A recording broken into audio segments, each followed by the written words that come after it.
So thank you all. The last speaker and this panel have the an enviable position of coming after lunch. So if you want to get up and get coffee at any point along the way, we won't take offense. But thank you for being here, and thank you to the panel and the Chertoff group for putting this on. My name's Charles Beeler. I'm a general partner at an early stage venture capital firm called Rally Ventures. If you think you've heard of us, it's probably for the only reason you've been in an airport in the last few months and you've seen our venture partner, Coviello's face plastered everywhere thanks to our friends at Cylance. But we haven't been around that long, so that's pretty much our marketing strategy, is get some company we're not involved with to promote us. So, and I was pleased to be invited to ask. We've done a lot in the cyberspace over the many, many years. My partner and I have been in venture, but really more excited about the people we've been able to pull together for this panel. So going down the line, Sean Cunningham is with a firm called Trident Capital. Some of you sat with Sean, I think, at the Birds of a Feather today.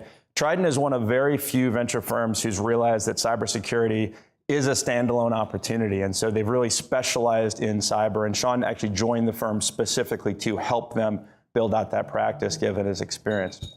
Arabella Hollowell is currently in product marketing at Arbor Networks, but has actually been in corporate strategy, corporate development for 8 years at Sophos and at Arbor. Prior to that was an industry analyst focused in this industry for Gartner. So we have a lot of different places that we'll cover with her. I'll go in backwards order, but it works. Kenneth Westby. Kenneth was one of the founding partners of Coalfire. One of the things we'll be spending time with Kenneth on today is the fact that he also has experience as a CIO, was actually named to the top 100 CIOs in the nation, working for, was it a healthcare company at the time? And now advises companies with Coalfire, who is one of the sponsors out here, along with Arbor, in advising companies in their cybersecurity strategies, and obviously bringing that CIO experience into it. And then finally, we've got, and appreciating the fact that he's a late entry because of the original person, one of his good friends who couldn't make it, Nick Shovlyov, who is the Chief Security Officer at Silicon Valley Bank. We have probably 80% of our portfolio that uses Silicon Valley Bank. I use Silicon Valley Bank, and our firm uses Silicon Valley Bank, so I'm very interested in the success of Nick and his team. But I will not be pushing him on that today, I commit. So, but I'll stay with Nick, because what we're going to try to cover today, and we will certainly take questions, and we'd welcome any questions you have, we're going to talk about cybersecurity investments. And using investments in two different ways. Investments from a venture capital perspective, but also the investments that enterprises are making in their cybersecurity infrastructure, the decisions they're making. These truly are investments in the future of these businesses. And we're going to start there and then start talking about the investments that the venture capitalists make, that companies like Arbor look at in terms of making acquisitions. In addition, we're going to try to tie in a little bit more of the broader technology community. The idea that it's not just about what the cyber teams are doing, it's about what the broader community of people within an organization are doing when they think about technology, and what technology vendors should be thinking about when they go and try to sell something to an enterprise, and the impact it could have on people like Nick and his team. So I was planning to start out by asking Nick to really spend a bit of time talking about how he and his team frame and think about really security decisions, new opportunities to bring something into a framework they have, and the lens that they look at new vendors, not startup vendors necessarily, but really new vendors through. Sure. So I'll start off with strategy, right? Have a plan. Know thyself and know thy enemy, and you can win 100 battles, right? So apply Sun Tzu right off the bat, understand your environment. And then develop a strategy. We work with 3-year strategies that we look at every year and extend for another year. We go through a process that takes months to develop what's the next 3 years going to look like. And then we bring in a third party to do validation. So it's our strategy, but we bring a second set of eyes in that's got some collective scar tissue from their consulting experience, and they help us validate on what that plan is going to be. And then we collectively execute on that throughout the enterprise, including stakeholders from privacy and business continuity and physical security, because we see this evolving into a multidisciplinary approach. I'm also accountable for privacy, so I do very much care how that program is supported. I think having a formula or a methodology that you can visualize helps a great deal. So we like the cybersecurity kill chain. So the cyber kill chain model sort of maps out how an attacker would attack your organization. And if you can have people, process, or technologies interrupt those links of an attack, then you've got a plan in place. We like to have redundant controls for each stage of the attack. You can map that back to the critical security controls framework or the FFIEC CAT. So we're a bank, we're regulated by the Federal Reserve. They come in, they've got this scorecard, 494 controls that they're going to measure us by. And so we want to have a good report card. So we make sure that the solutions that we have map back to the CSC and the CAT, and that they're working well, right? So a big part of this is that you make your investment in a technology, you run your SWOT analysis, what are the strengths, what are the weaknesses, what are the opportunities, what are the threats, you put it into place, and then you measure the efficacy of the solution and the overhead, right? Because we're all collectively dealing with the fog of more. So many solutions, so many tools, all promising to solve our problem, all promising to be silver bullets. Guess what? There isn't any silver buckshot out there, right? This is an evolution of enterprise risk management and how you measure how much overhead each solution provides you, what's the output, what's the cost, what's the offset of the annual loss expectancy. All of that should come into your decision-making process. With that, I'll pause there. Thanks. And Ken, maybe adding on to that, as you're working with your clients, this idea that vendors come in and want you to buy another solution, put another thing into your environment, as opposed to the idea of what do I have that already fits? How do I evaluate this in the context of what already exists and then prioritize my needs? What do you see some of the challenges are there, and how do you recommend when you talk to clients they think about that? You know, do I just say yes to one new product, or do I have to go find something to replace or things to replace? How do you all think about that as you're working with the enterprises? And just to dovetail on his comments, because that's exactly the process we really consult with our clients is really look at it. There's very few firms that we ever work with that have unlimited resources, time, staff to go out and purchase security technologies and solutions to solve a discrete or a siloed problem. It's really about understanding that within, we kind of turn around from, traditionally you get a lot of firms looking for an ROI on their security investment. It's really risk mitigation of the investment. So getting a firm to really understand and when they're evaluating the technology, understand how does this fit into our overall risk management framework, the processes of what we're trying to solve from the direct threats, the direct issues and vulnerabilities that our organizations, our clients are trying to address, really has to be the basis of which you evaluate technology. Just because a new technology can solve a specific security issue or identify and address types of vulnerabilities or can apply to certain technology is really, how does that fit? How much risk mitigation return on investment is that really providing our firm? And so having a criteria to really evaluate that. How does that fit into our environment, our processes, our technology infrastructure? And then the second is to really, in evaluating what that investment is for organizations to really understand what's the real cost of ownership of that technology, and especially from a skilled user perspective, or what's the skilled staff that it's going to take in operating this within our environment is another area that I think is usually underestimated in most organizations. And bringing in the new technology, you can, in many cases, have an exponential impact to how they're currently managing their security operations. So, really understanding what that true cost and impact is a big piece of that, understanding around risk mitigation. Thanks. And so, and sort of coming down to where now with Arbor Networks as a security vendor who's going in and trying to address those questions, and from Sean, an investment perspective, looking at companies, trying to figure out which ones really understand how to go in and fit within the constraints that enterprises have. How do you, when you look at companies, are there certain things you look for, or is it more as you're getting involved? Are you working with these companies to help them understand that it's not a, the sky's falling, if you don't buy today, the world's over? It really, they have to be a partner in this process. And what are some of the things that you've seen work well there? Yeah, so Trident Cybersecurity is a cybersecurity only fund/firm. So there's three partners, myself, Alberto Yepez. Who knows Alberto? Yeah, pretty much walking LinkedIn, everybody knows Alberto. Great guy, very well connected in the security space. And then Don Dixon. So there's three of us doing investments.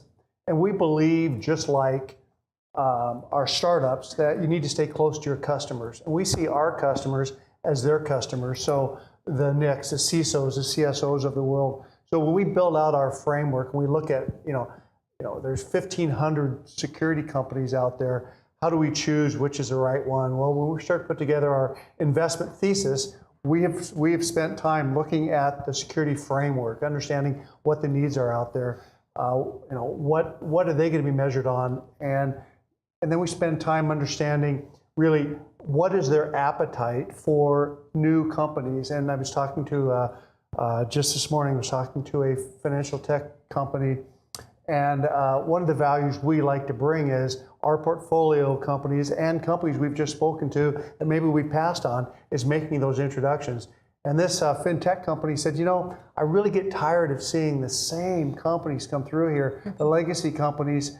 So I'm really looking for innovation. That's exactly why we have contacts in the industry and look to make more contacts with the CISOs of the world to really help bring these proof of concepts and be able to introduce this innovation. Because what we're seeing from a funding environment is, the IT budgets are always difficult to access, and they're growing at 8 to 10%, CAGR.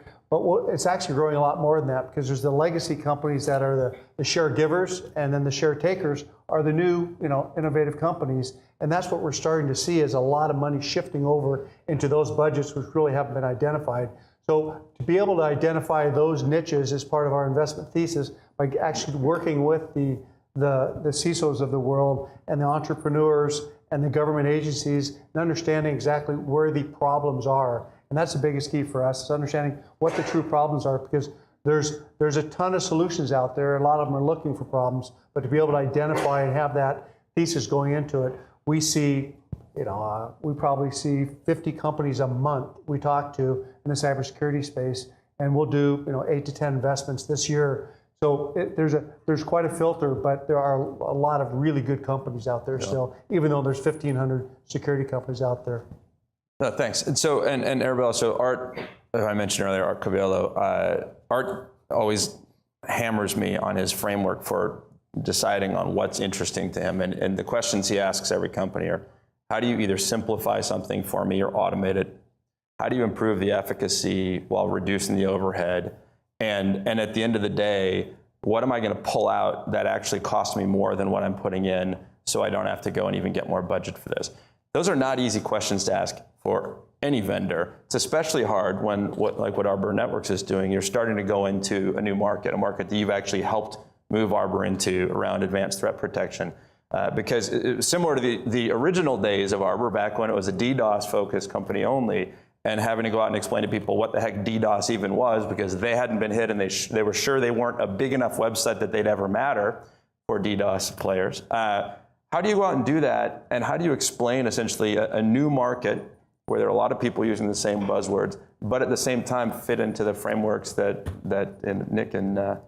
Nick's talking about and that Kenneth's talking about? Yeah, no, complex challenge. And I think that in terms of the frameworks that you talked about your bank using, I think that the cybersecurity marketplace might be a little bit more of a calmer place if everyone did that. I mean, I think that most organizations still struggle with how do they choose the right vendor and solve the right problem for what they really need to do. But from an Arbor perspective, the company, as you described, it's been around for 12 years, and its heritage was really in network traffic from the very beginning, helping with the internet and seeing visibility, helping organizations see visibility. And so it was typically very simple to talk to companies, often service providers, where their very business was predicated on going down. And in our traditional sort of market space, we use ALE. We help with people to, calculating their cost and loss of downtime. So it's pretty straightforward. With newer areas like advanced threat protection, it's not quite as clear. In fact, we've spoken with people who say, actually, if you look at the cost of breach for us, we're spending 10x more on the security technologies versus what it would actually cost us. And so for organizations, it is a different framework. So what we try to do is really hold dear to the strategic plan. Why are we getting into this? To which customer? And really thinking about the organizations that are using it. So trying to focus on, to your point, making something more simple, making the real efficiencies be there. And I think the struggle has been, oftentimes there are many companies out there that build a better feature, a better mousetrap, and a lot of people get giddy about it, and they don't always ask those very questions, which is, what am I going to replace this with? How is it really going to give value to me and my team? And what's it going to look like, over the next 3 years? Because this industry is full of shelfware. Every single organization has piles and piles of technology that they were never able to deploy everywhere. And so I think the challenge for us as an industry, both on the vendor side and also on the organizational side, people who are buying technology, is how do we make sure we do use such robust frameworks? And is it deployable? Is it usable? And does it really help reduce my risk? I don't think either the supply side or the buy side is necessarily as structured as they could be. Yeah. We tend to get giddy and try and make cool products, and then we try and buy cool products. And so Nick, when you think about, or Kenneth, when you think about the prioritizations that you have, when a company comes in and talks about something that maybe it's not at the top of your list today, how do you make that decision or evaluation to say, okay, it's not today, but should it be? I'm guessing it's not typically a vendor comes in and introduces you to a whole new world and you jump into it, but at the same time, you're seeing problems, you're seeing threats. How are you assessing the true priorities? And then as vendors come in and try to help show how they address those, really to evaluate whether that fits the things you want your team focused on for the next month, 6 months, whatever that time period is, even the 3-year plan in some cases. To start off with, you have to factor in the threat landscape, right? So the threats today might be a little different than they were a couple of years ago when you established that 3-year strategy. And even though it's an iterative process, you might have to accelerate in some areas and make investments in order to offset a new attack vector. Bitcoin, right?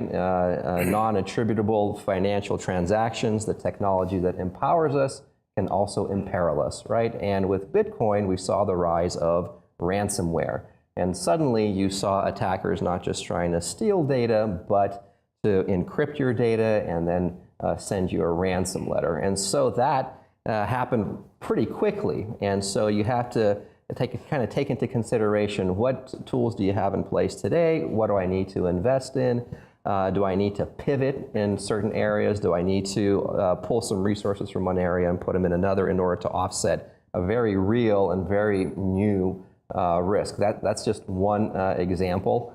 So I think it's having a regular dialogue, not just with your team, but your vendors and your partners, but also across the organization. So this is where I think governance matters, because it's not, in a lot of cases, it's not just security. It might be other business units within the organization that need to be pulled in. So a lot of organizations, the older you are, the harder it is to defend because of the technical debt that builds up in organizations, right? So it's a lot easier to start up a company today and protect it because you know about the security threats, you can access the latest technology, but if you've been in business for a long time, you've got a lot of inventory and old machines, and it's difficult to manage that environment. I can see Kenneth sweating from his CIO days. Memories about exactly this But I challenge. think that's part of it, right? And as a CISO, I want to work with the CIO and other stakeholders to almost refinance that technical debt within the organization, reduce that attack surface, reduce that footprint, so there's less areas that simply can go wrong for me. So those are the sort of the things that I think about, we think about, the partners that we have in the organization and outside. That's our dialogue around this case. How often do you find you're pulled into evaluations for broader security, and not security, but technology initiatives, whether it's, say, we're going to move this to the cloud or we're going to buy a new application, it's a SaaS-based thing. At what point do you, one, find you typically get brought in? And is there a different point where you would prefer to be brought in given what you've seen? And I want to go straight to you after this, Kenneth, because obviously you've seen it from both sides. Yeah, I want to have eyes and ears in as many places as possible. So there are control gates within the organization and classical governance structure where I place my people to view, new software coming in, new projects, new technology, and so I want those eyes and ears there. But I've also got sort of a grassroots movement that I call an aid-to-camp program, where I engage people across the institution, feed them lunch, tell them about the coolest stuff going on in security. And so when they're out in the field and they see something, they give us a heads up. We think that this is something that you might want to be aware of. So that's how you cultivate sort of a culture of awareness beyond the classic governance structure. Yeah. So the areas where that evaluation process is most valuable and pertinent to organizations is, it really comes out of that risk assessment process, and the areas that we like to be, to work with and engage with our clients is, if you're applying a framework and you're managing a risk management process, that you really have an understanding of what is the unmitigated risk and what are kind of technologies that are either emerging or available to us, to manage that or address that risk at a higher level. That's clearly an area where I think the evaluation of new technology is relevant. But I think the area we see the most change is just through that risk assessment, and really it's the change in the threat landscape and the complexity in IT technology changes in organizations. So as that moves into the cloud, as it moves into environments that their traditional approaches and traditional processes and technologies are not addressing the risk because of that technology change, because of the threat landscape change, that evaluation process obviously becomes very, very important. And as long as it's being addressed and really understanding what's the real value of a new security technology and addressing a specific threat or addressing an unmanaged risk within the organization, then that's a very productive process. I think the security vendors can be a great resource for most CISOs and risk management groups, in that they're bringing some of that insight into the threat landscape or emerging technologies or the technology landscape that is difficult to manage in the enterprise today. They bring some of that insights in, so they can be a key participant in that risk assessment, risk management process. If they come in with the credibility and the backup that this isn't just a cool widget and it's a cool technology and look what it can do and look at the great screens it can provide you, but really understand how is this going to integrate and support your risk management goals. And that's where I think the new technology, whether it's from traditional vendors or startups, as long as they come in with that ability to sit down and have that dialogue within that framework, it can be a very productive venue for them.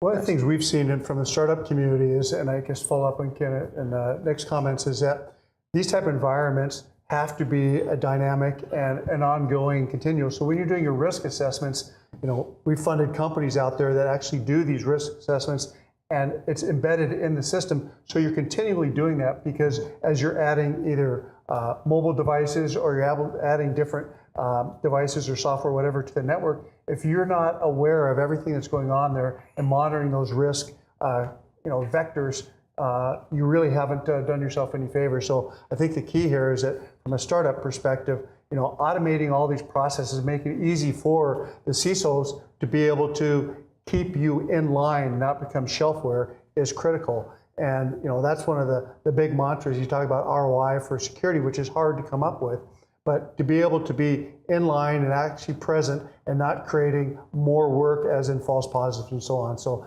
that's some of the areas that we look at when we look at these startups. Are they really able to provide useful data on an ongoing basis without having to continue to kick off processes? Just to sort of, I guess, add on to that, or maybe disagree with that. Sure.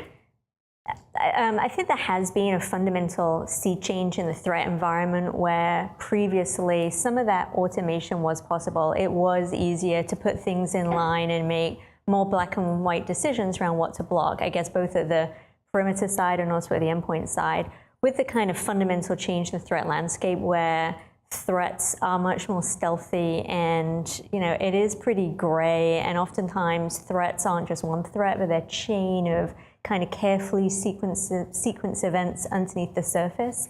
One of the things that we talk about a lot internally is that whole point about automation, because in this new threat landscape, it isn't quite as easy to automate. How can you be able to see a whole chain of events which are gray.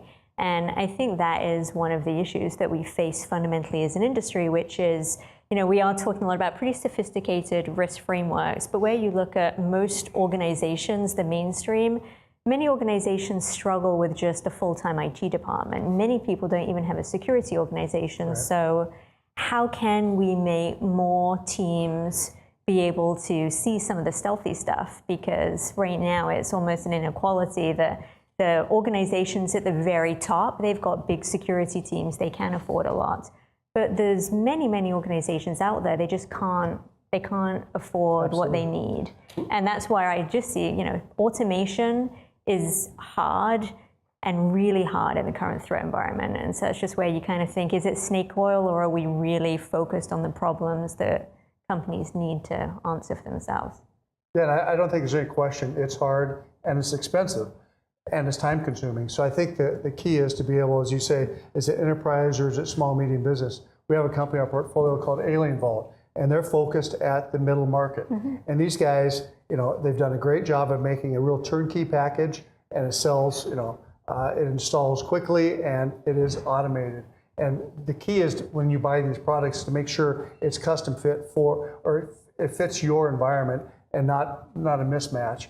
And I think if you look at mobile, for instance, a company called App Authority, they're looking at the threats constantly of every application that's on your phone, every application, every change, every version that's put in there, in addition to new ones. So so those are just two examples of companies that actually are addressing the true automation of aspect. But it's not easy. I would concur, but there are companies are focused on that. Let me ask you about 8 years in corp dev and strategy, looking at startups, looking at companies to bring into the fold, and also looking at companies that you don't want to bring into the fold. What are kind of the key things you saw over those years? And if there's specific sectors or segments today you're excited about, great, but also just the key things you wanted to look for and see to say this is actually worth diving into and considering within our broader environment, within our much larger company, making this part of what we do. Are there aspects that you'd look at for these companies? To Sean's point earlier, there are 1,500 startups out there, and having funded a few of them myself, I will admit they're not all going to make it. Ours will, but they're not all going to make it. Ours will. I'm there with you, at least as long as they don't compete. But what do you see? There are going to be some great opportunities to pick up things that need a home. That's not necessarily what's as exciting. What are the things that you looked for the years, and frankly, as an analyst, when you were looking at these companies, what are the things that really got you piqued, your interest piqued because they had X, Y, and or Z? So from my perspective, I think a healthy dose of not always looking at the features is probably key. I think it's difficult to make any generalizations. I think it always starts with I think what Nick was talking about is just pure strategy. What's your 3-year strategy, and how can anything you look at accelerate it in a positive way? And anyone who's worked in corporate development, corporate strategy knows there's so many different dimensions, from go-to-market to technological innovation. I think that from the perspective of things today versus things even 3-5 years ago, and it'd be interesting to hear your perspective, is there was a point where valuations were very, very difficult for organizations to really be able to, in my view, justify. You can change, anything to fit a model, but I think for mid-sized, even large companies, valuations reached a point where it didn't make sense. And so I think as we've seen, I wouldn't call it a frost, but maybe there's some fall air coming into some of the froth. I think there might be a better environment where you can look at things more candidly around, can this really accelerate in a sustainable way? But it's difficult to make any generalization because every company and every circumstance is different, but it's all about acceleration.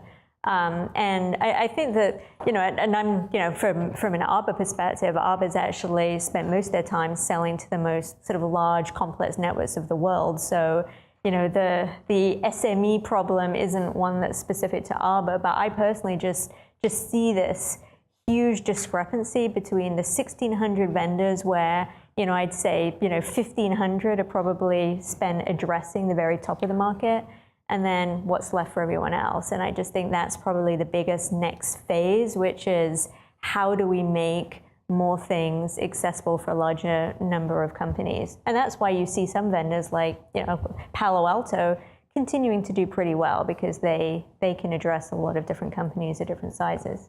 And Sean, I talked to someone recently who gave me the analogy of, if any of you follow the storage industry, storage startups are in a world apart right now. It's a nuclear winter. People seem to be convinced all of a sudden that no one needs storage anymore unless it's in Amazon. And what they said is this is where security is going to be in 12 months. So you obviously, I hope, don't believe that. What do you see? I mean, there's 1,500 companies out there. A lot of funding's gone into the market. Clearly, the market's pulling back across the board from a venture perspective in terms of new financings, later stage financings getting tougher. What are you all seeing in the cyber market in particular that makes you feel good about where, in general, things will be, or the types of companies you're most excited about and the ones you're trying to support, where they will start to distance themselves from the pack as the sorting starts to happen, and the sorting typically happening when companies need more money and no one seems to want to give it to them? Yeah. So all of our companies, by the way, are funded correctly at the right valuation. I don't know about yours. Yeah, it's funny, ours are too. But since you back to Arabella's comment about companies, the valuation's too high to come in as a tuck-in, as a synergy, and so they end up becoming part of this nuclear winter. What we're seeing right now is part of our investment thesis. We, in addition to looking at, from a technology standpoint, we look at these companies, whether they're going to be a point solution platform or growth equity, and we fund them accordingly. So we look at the end game. If you believe a company is only going to be a point solution, which isn't bad, but you only want to do some validation, you don't want to build a big sales force, you want to have a different go-to-market, you only put so much money into them. And so those companies to us have a certain valuation band. They also have a certain amount of capital you want to put in before you start looking for the right opportunity to exit them.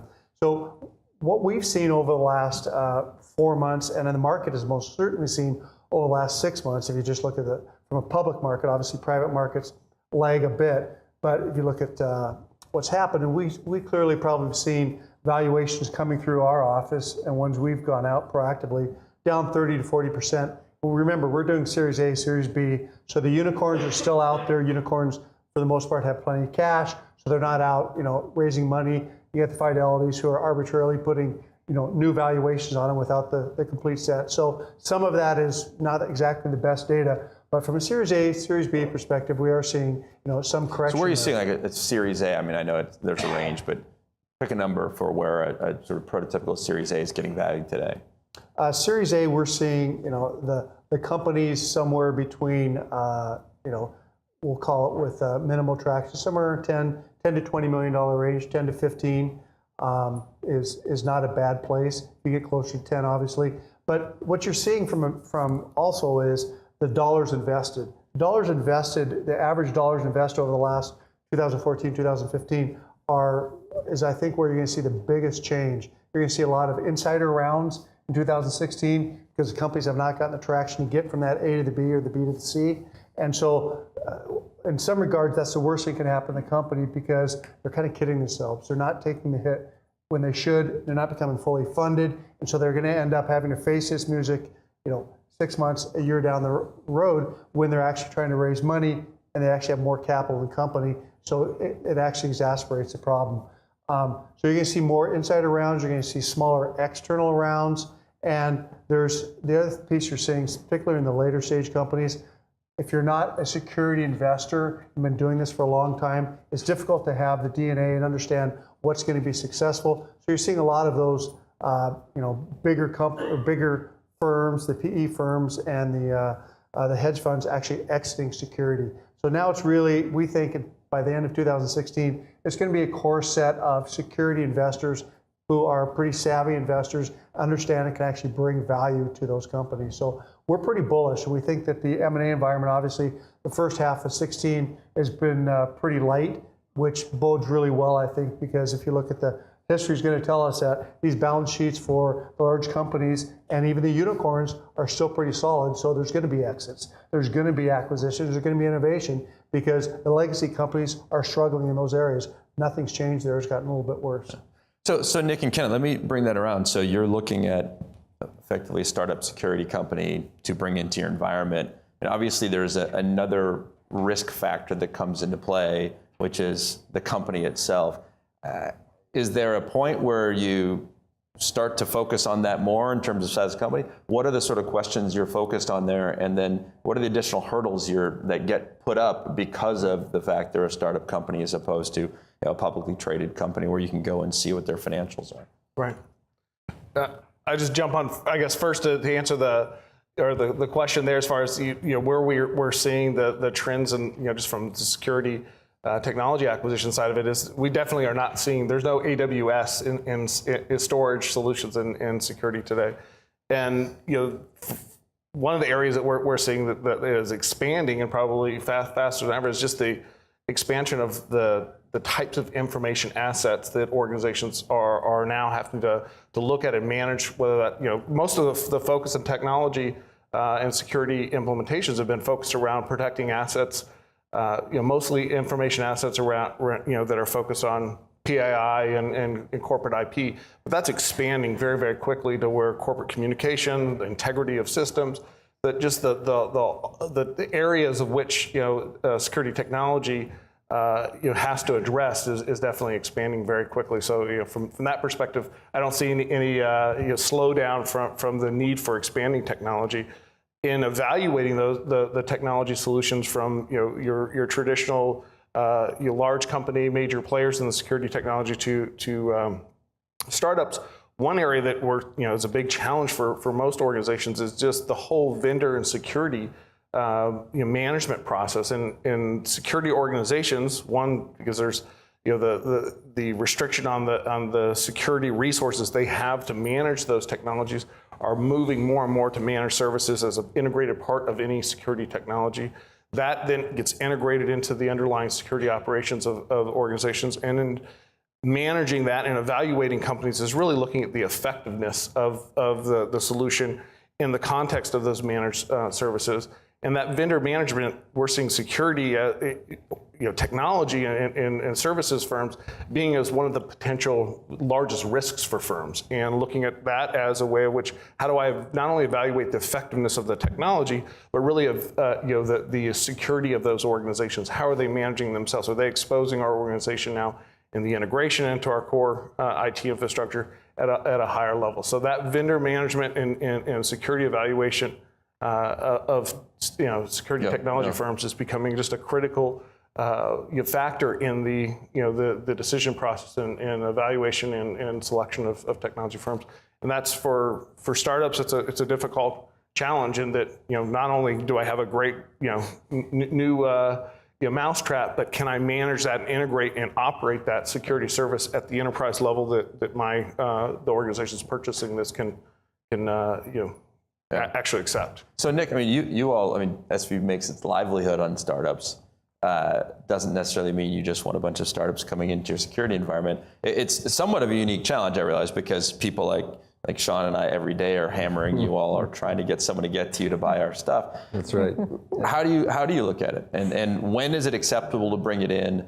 What makes it acceptable to take the risk on a startup company? And when do you just have to say no? I think there's a number of things to consider. One's the pedigree of the founders. Have they done this stuff before? Did they have successful exits?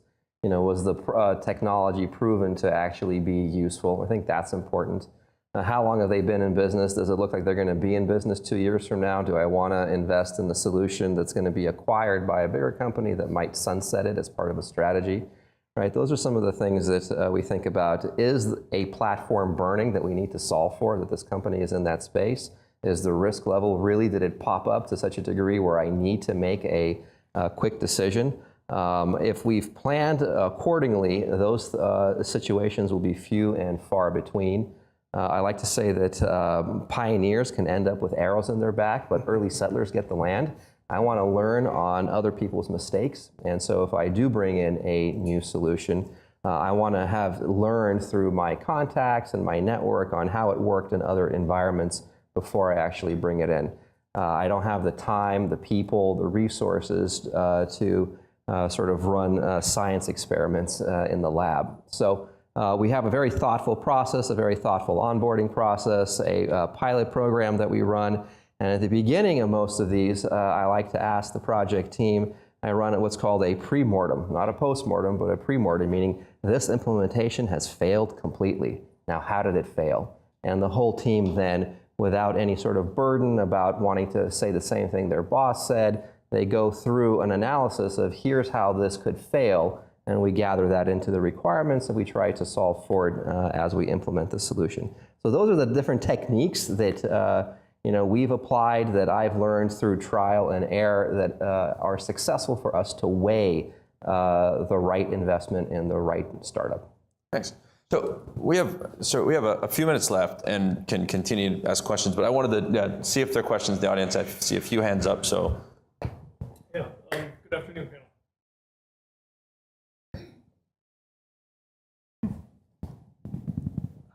Good afternoon, panel.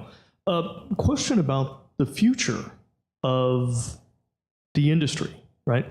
When we look at it, businesses are spending more every year, 6 to 8% more every year on security. The security industry itself is moving from 75 to 170 billion by the end of the decade. So more money is being poured in. But at the same time, we're not seeing that offset the threats, the attacks, and the risks. Right? It's called job security. Yeah, job security, right? We're seeing some low estimates by the end of this decade, $3 trillion global impact. Worst case estimates by the end of 2030, $90 trillion impact. Is there going to be a day of reckoning? I mean, this seems unsustainable. You continue to pour money, the industry continues to pour money in security, and yet they're not getting that return on investment. What are your thoughts? Well, it's interesting. It's a great question, and we formed the Cybersecurity Fund because of those issues, and actually the spend's a lot greater than that because that's not counting shadow IT and the other things. But if you look at just the environment and you look at the attack surfaces, you look at the growth from, we really haven't penetrated cloud anywhere near as much. And from an Intel person, you can ratify that. We haven't seen the adoption of cloud. Security is still the #1 inhibitor and so on. And you look at the mobile devices, you look at IoT. So the attack surfaces are not decreasing, they're increasing. And then the other side of it, you look at the drivers, motivations, state-sponsored attacks. Well, we know those are going to increase. We know that hackers, the financial motivation, be it ransomware, be it being paid by Bitcoin, be it more records, all of that's increasing. The hackers are getting smarter and they're looking at different methodologies. So I think between the drivers and the attack surfaces, there's no reason to believe that it's not going to continue to go to the right. Now, there's going to be some point where it's got to level off, but I don't have that answer. But I do think that it's important, and that's why innovation is going to be a key. We don't have a silver bullet. It hasn't been solved, and it's not going to be solved in the near future, we don't believe. But that's why we're excited about this space, because the legacy providers, no one on the panel included, but the legacy providers, some of the big guys just really are not innovating fast enough. They're not acquiring technology fast enough, and they're not able to automate and do the things they need to. So there's a huge opportunity for startups. I just wanted to add on to Sean's points, and I think you bring up a great question, which is, is the only way up? You alluded to, is there a nuclear winter coming? And I think Sean's point, there are some just key long-term positive macro factors, right? We heard this morning about there is significant, even at the US level, federal funding. We see that among all the different national governments. So there's some core macro kind of positive factors as well as the attack surface. I think the biggest kind of change, and I almost see it as, maybe it's my own midlife crisis. I've been in security for 20 years, but I think there is a midlife crisis coming up for the security industry where, as we've talked about, there is a glut of doing things the old way, where it's been 1,600 vendors all vying traditionally for someone great to either acquire them or go IPO. I think that trajectory, kind of building just for the top, has to change. I think we are going to see a sea change where newer vendors come in. The older, the more legacy ones just aren't innovating enough. So I think we're going to see the legacy ones die faster, but I think we're going to have some surprising entrants. I wouldn't necessarily rule out, I'll just call them new types of providers, but I think it's interesting what you see some of the social media online folks doing. I think it's interesting internationally what could happen with some of the telcos. I think infrastructure vendors have to play a bigger role. Just if you think about the next 20 years, the big kind of new infrastructure providers, be it cloud, social media, even gaming, they're huge parts in this new economy, and I think they are going to play a role in security, and that might be the next wave. It might be fewer people security companies are selling to, but I think the growth and the trajectory is still positive. I would actually chime in a very different way, and I would tell you, I think your assertion is completely wrong, and I'll tell you why. If you go back 10, 15 years and look at where technology sat within an enterprise, there was an IT department, depending on the industry, they spent 5 to 15% of their money, and there was a very confined use case. If you look at technology in any industry today, it permeates every company. Mm-hmm. When you look, it's not just the attack, but it's the spread of the use of technology. Everybody in here, I am going to guess, has a phone that you can check your email on, that you can do work from, that you probably in most cases own. It's so radically changed from a technology perspective, what people are doing with broader technology, that when you actually look at the spend from a security perspective, it's significantly smaller on a percentage basis when you actually factor in everywhere technology touches a company today. It's phenomenally different. And then you add to that all these factors that have come into play, which is with this increased technology, all the things that can be done from an attack perspective. To me, I would tell you, if you really want to point the blame, it's not the security companies, it's actually the technology companies who are running so quickly and changing things so rapidly, but not being challenged to think about how that impacts the security framework, which is one of the things we talk about. And it's a debate that we have all the time, but I would tell you it's those same social media companies, people hiring folks who are just learning JavaScript for the first time and then out there putting code into production, who've never once been asked, what about the security implications of what you just built? So it's an interesting challenge. I know we're up. Do we have time for one more, or do you want us to get the heck out of here? We're going to take one more because no one answered. Just a second. Thank you. I want to throw a curveball at this notion of avoiding mistakes that have been made before. Gene Omdahl in 1967 at the Spring Joint Computer Conference in Atlantic City was bemoaning the fact that IBM would never let him do another one after the first one didn't quite make it. They'd always assign it to somebody else. So he never got to make the same mistakes twice. There are lots of people who have made mistakes which are proprietary or never published, and it's very hard not to know what those mistakes were. We tend to publish only our successes and not our failures. My book on computer-related risks talks about safety, security, reliability, interoperability, just about everything else imaginable. Was published 21 years ago. And I pointed out a whole bunch of ways in which we could avoid some of those disasters and risks that occurred then or prior to then. And I point out that a lot of the problems that were written about 20 years ago are still around today. Buffer overflows, for example, which we dealt with in 1965 in Multics. And a lot of other things that we should have recognized.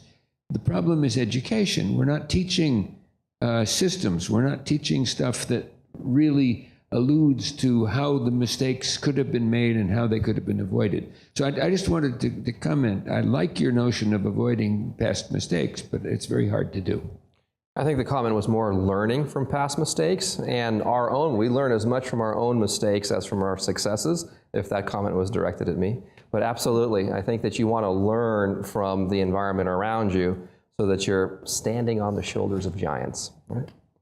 It's also because young engineers no longer join the ACM the minute they leave school and then keep up with what's going on within the ACM, so they don't get to read the things that teach them what they should have learned before. We probably are out of time now. I really appreciate everyone. Very much appreciate the panel spending the time. Thank you all for being here. Please round of applause.